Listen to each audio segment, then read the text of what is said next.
my name is David Bailey and I'm the project manager for Changing Rooms, a new National Trust project focusing on visitor experience in our mansion properties. Set against a backdrop of increasing visitor numbers and visitor expectations, the project aims to address the issues of efficiency, sustainability and engagement with our visitors and our volunteers. By the end of the pilot period, Changing Rooms will provide case studies and tools to aid properties in undertaking positive changes and ensure that we are leaders in the field of visitor experience and volunteer engagement. We are still in the early stages of the project, with a number of pilot properties delivering real change. One of them is here at Montacute House in Somerset.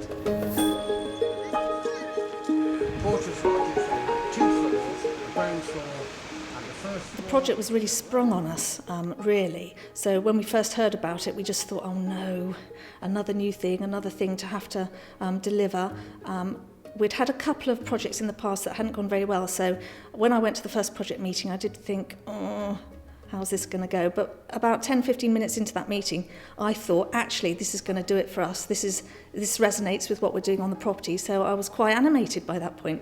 When the project came up, it really seemed to resonate with some of the things that were happening in the house. For example, we were going to 7-day opening, so we needed to accommodate that sort of extra resource there. We have loads of volunteers that are really skilled, and we weren't drawing on their skills, so we needed to do that. And thirdly, I realised that Changing Rooms came with an option for funding, so being able to tap into that resource was a real biggie for us. I think looking back to the start of Changing Rooms, so that's January 2014, we were very keen to set up a project team which was made up of Sonia Power, our House and Collections Manager, and myself as members of staff here at Montacute. And it also was very, very important to us that we brought in a band of volunteers who were just as important on that team as we were as staff members. And so we sat down for regular meetings on a monthly basis. We met every month. With a planned agenda, with notes and action points that came out of that. And that was really beneficial to us because it meant that we had regular points of contact with each other.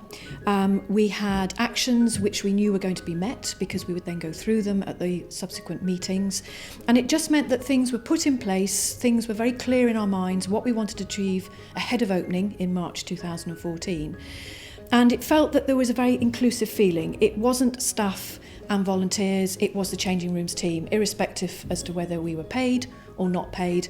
And that's how the team really continued to develop. The biggest challenge had to be bringing people along with us because, as I said, 10 minutes into the meeting, I thought, yes, this is going to be brilliant at Montacute, but I had to convince 153 room guides of the same thing, and that was the challenge. That was going to be really difficult, and it was.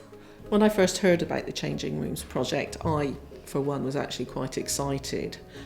We'd been in a costumed history group before, and so we were well used to doing this sort of thing.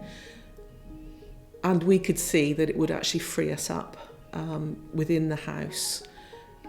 We could talk to the visitors. We could actually move with the visitors around the house if that's what they wanted.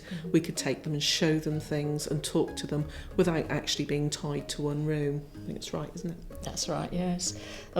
We became interested also in parts of the house we hadn't taken an interest in before. So when we moved around with the visitors, we could take an interest, and it made the house more alive to us, and through that it made it more alive for the visitors as well. Change I've noticed, we used to be sort of, when I first came here, they were sort of in the same room all day, and by the end of the day you felt really quite tired and worn saying the same information. But with the Changing Rooms, you're able to wander the house now and you're able to move around the house throughout the day. I think for me personally here at Montacute, Changing Rooms has meant the opportunity for me to become much more involved within day-to-day work within the house, and something that I've particularly enjoyed has been working with the volunteers and getting to know the volunteers in greater detail and getting to understand what their interests are, their skills and their preferences. Brenda, what would it be for you?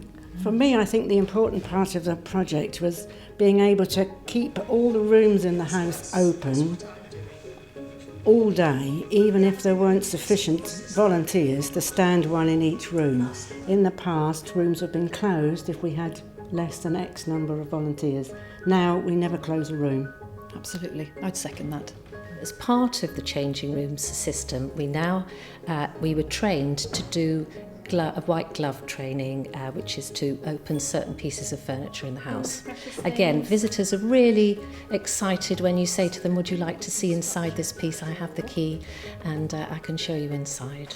It's lovely, isn't it? My advice to any other property going for change rooms or thinking about it is really pick it apart at the beginning. Pick your people that you want to work with.